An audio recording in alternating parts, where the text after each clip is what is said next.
It was yet another busy week in Washington, D.C. President Trump started the weekend by tweeting out accusations that President Obama had his phones tapped. I've never heard that allegation made before by anybody. On Monday, Greg Walden and the Republican leadership introduced their plan to repeal and replace the Affordable Care Act. Under our plan, we are moving forward in a positive direction to rescue the individual insurance market and give flexibility to our states. Meanwhile, in Oregon, the legislature is in full swing, with unresolved budget holes still looming over lawmakers. Tonight, our panel of insiders breaks down the week in politics. From KGW News, this is Straight Talk with Laurel Porter. Hello, thank you for joining us for Straight Talk. I'm Laurel Porter. This week, a political roundtable discussion on important issues facing our nation and Oregon. Welcome to our panel, Shemia Fagan, a former Democratic representative in the Oregon House and an employment attorney in Portland. Bill Currier, the chairman of the Oregon Republican Party and the mayor of Adair Village in Benton County. And also joining us, KGW political analyst Len Bergstein. Welcome to Straight Talk. It's great to have you all here. Thanks for having us. Good to be here. Well, let's start with the divide we've heard about in this country with the blue states, including Oregon during the election supporting Hillary Clinton, and a lot of rural America, rural Oregon, 40% plus of Oregonians supporting Donald Trump. Now, President Trump's policies are coming home, they're reality. He's following through on his campaign promises of a travel ban, tougher immigration, also the repeal and replacement of Obamacare. How do you see the Trump policies, the new administration affecting Oregon politics and policies? And we'll start with Shemia. Well, I think that it puts a lot of pressure on our legislature to actually take steps to protect Oregonians from the dangerous policies that are coming out of the Trump administration, whether it's a kid whose dad is being detained by immigration officials, or Oregonians, and particularly rural Oregonians, who are at risk of losing their health insurance under the most recently put forward bill out of the federal Congress. I think it's very concerning, and it puts a lot of pressure on our state leaders to actually make sure that we take additional steps to protect Oregonians from the harmful effects of the Trump administration. Bill, I bet you disagree. What makes you think that? In terms of immigration and how that's addressed by the new administration, he's fulfilling the promise he made during the campaigns, and I can't imagine anyone, objecting to an individual who's elected fulfilling his campaign promises. And it really boils down to rule of law. We want to protect our citizens, and in order to do so, we have to enforce our immigration policy. And the laws that are being enforced are not new laws. He is simply enforcing the existing laws. So that's the important thing, is that we do that we enforce, or that we follow rule of law. Len, what's your analysis? Well, I agree with what's been said. A lot of what the president is doing is things that he's told us about, and that shocked people that it actually has come to play, or it's made people happy. And I think it kind of like depends on if you go to an amusement park, whether you like the merry-go-round or the roller coaster. If you like to know that there's some sort of a pattern to the way things are going to happen, and that you can expect your government to be, kind of like fairly calm and direct. That's one thing. And if you'd rather be the kind of ups and downs and volatility of a roller coaster, that's what we've gotten a lot. And it has an effect on Oregon. The other area that I think that wasn't mentioned was the whole question of trade, and that's still to be played out. If the president is going to be a kind of a look inward kind of a person on trade and international affairs, it's going to have some sort of impact on Oregon, which is very trade dependent. True. You talked about this a little bit, Shemia, about Oregon leaders and your words protecting Oregonians. Governor Kate Brown has seen the Trump presidency as a threat to Oregon values, and she's created a Trump resistance team. In an email to supporters from her campaign, she said, "Now more than ever, we must bring communities together to resist in a divided nation." And she encouraged resistance through social media with the hashtag Team Kate. Bill, what's your reaction to that?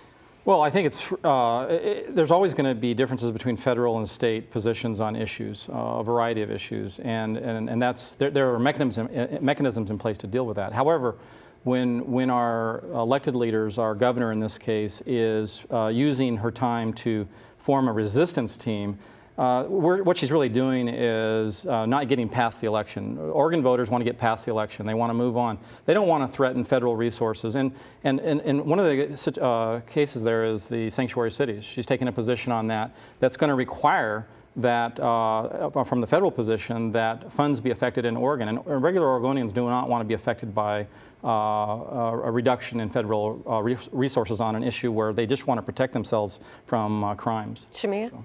Well, I think that there's a distinction without a difference, really, when it comes to Oregon families between state and federal issues. I think a lot gets said kind of in the ivory towers of, oh, that's a state issue versus a federal issue. But I think for Oregon families, the question is it an urgent issue?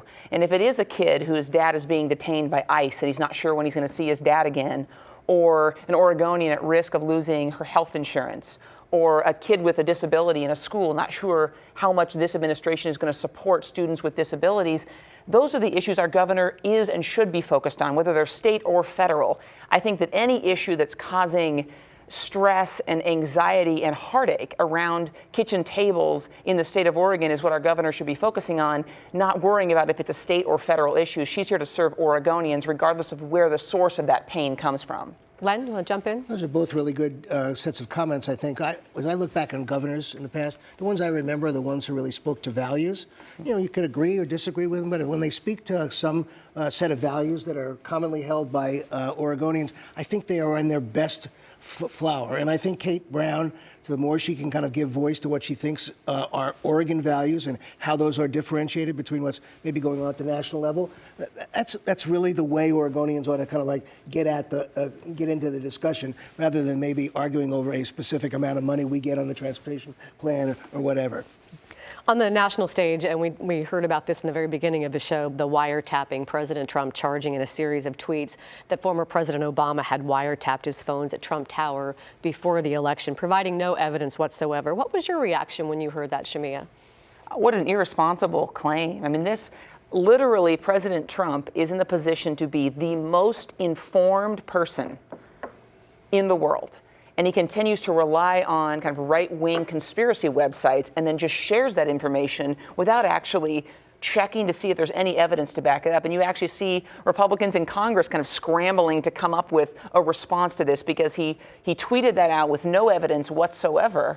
And again, he has the ability to be the most informed person in the world, literally. And he continues to rely on kind of right-wing conspiracy blogs to actually share information. I think it's incredibly irresponsible. Bill, what should happen next with this? What do you think? I wouldn't consider the New York Times to be right-wing. They're the ones that posted that wiretaps were in place and that information had been collected. I heard that's not true, that they were talking about that there is no evidence.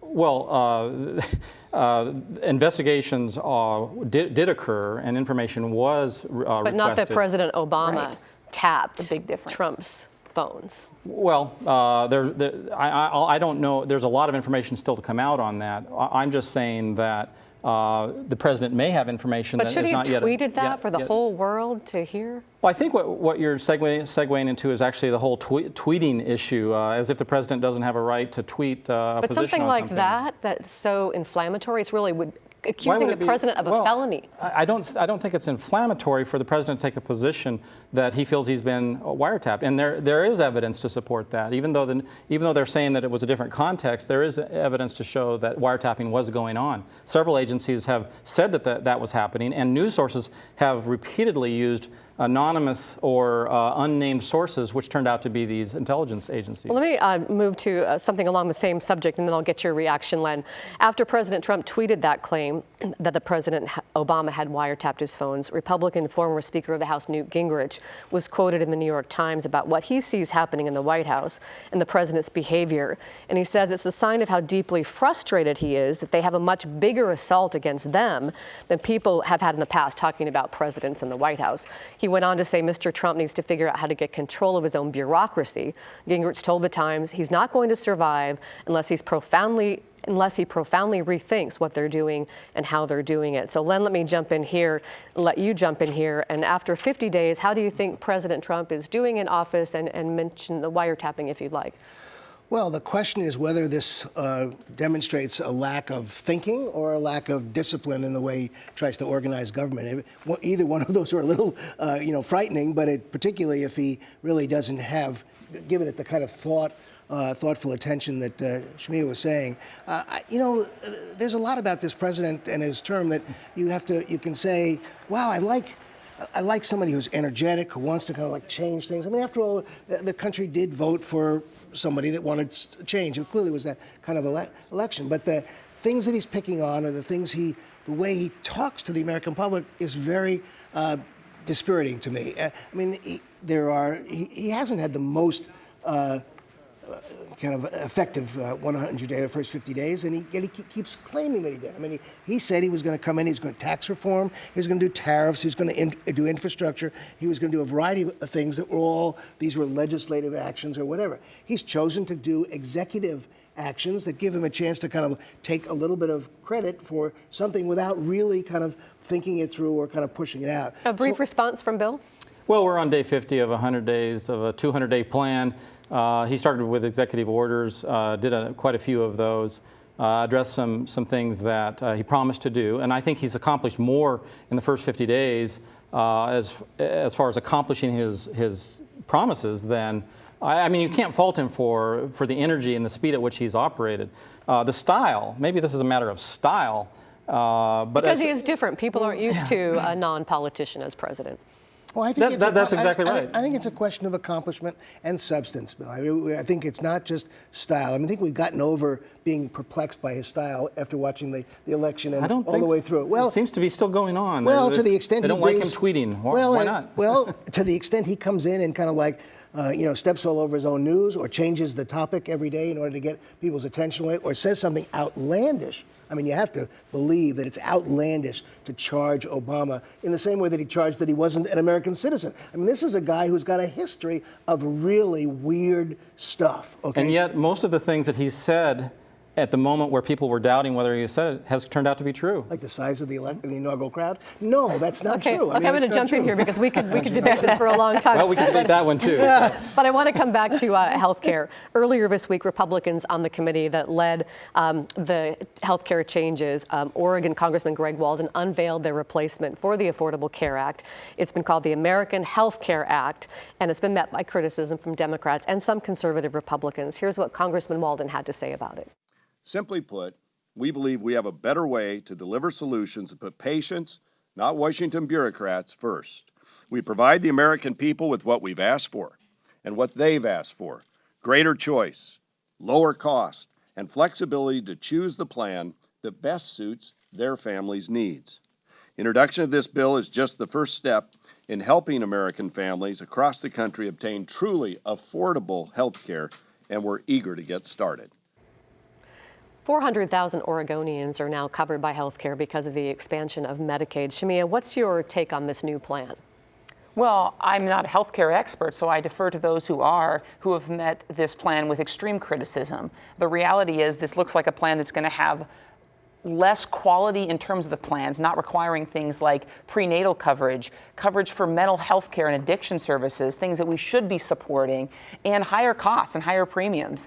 And I think that it's curious to me that after higher than they already are. The cost curve is, health insurance costs go up, but the cost curve has been bending in the right direction. But this is going to make healthcare costs, skyrocket. The reality is none of us actually know what it is because the Republicans are trying to rush it through without actually it being scored by the Congressional Budget Office, which is an independent body that will actually score not only the cost of this. Governor Brown has asked them to wait for that. Right. Well, she shouldn't have to ask. That should be an absolutely necessary, transparent step of government. The Republicans have had 7 years. They've been criticizing Obamacare, passing repeal after repeal bill, and they finally get a chance to put forward this solution, and it looks terrible. And in particular looks terrible for Oregonians. And Representative Walden, who I have great respect for, he was actually my high school graduation speaker in the Dalles, so I have great respect for him, but it really shocks me that he would be spearheading this when it shows that rural Oregonians, his constituents, are those who will actually lose disproportionately if Medicaid cuts are funded or are cut in Oregon. Bill? Well, this is a process. I am surprised to hear that there's an objection to this when in this phase we should be discussing and having a debate in Congress about what it should look like. And instead, what Democrat leaders in Congress are doing is objecting at every turn and delaying the process instead of joining in and contributing to the dialogue. And so if we want to make changes, if we want to make adjustments, there's a place and a time to do that. But the place is committee, and it passed out of committee before it was even scored by and the it's Congressional now, Budget Office. and what we have instead is Democrats at every turn saying, we won't participate, we won't help, we won't contribute to the dialogue, we're just going to object and obstruct at every turn. And that's not healthy. Len? Well, first of all, I'm delighted, like every Oregonian is, that Greg Walden is in the middle of this thing because he's smart and common sense and balanced. I'm really glad that he's got his hands on the steering wheel because I have confidence about his ability to do it. Bill, I think what's going to happen is that it isn't going to be the Democrats that are going to beat the crap out of this bill. It's going to be the Republicans. The place where this could die would be in the Republican-controlled Senate. How refreshing that we don't have lockstep action on a health care bill that wasn't even read before it was passed. Nancy Pelosi spoke to that issue.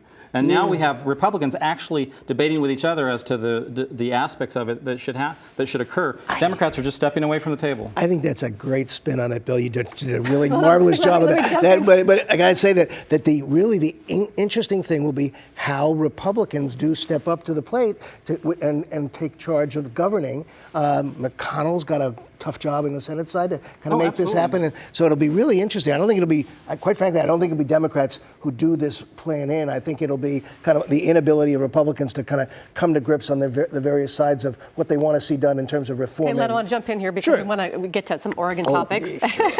And I just want to touch on this before we go to a break. But how do you think the legislature is doing right now, the Oregon legislature, because this health care is also going to affect Oregon, of course. How do you think the legislature is doing right now? It's been in session for about 5 weeks now. Where are we?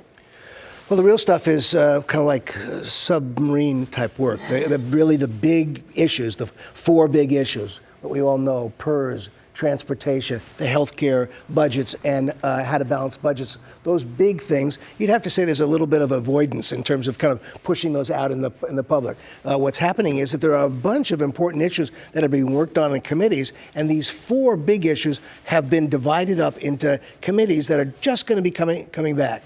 I'd have to say that the legislature is kind of performing quite well. Now, remember, I'm a lobbyist, so I'm not going to say that they're doing a lousy job down there, or my Monday would be really miserable. But the fact of the matter is, I think the people in charge are doing a really good job and moving this thing forward, whether it's a marijuana issue or whether it's health care or transportation, whatever. Briefly, Bill, what do you think? I think the can's being kicked down the road, particularly on PERS.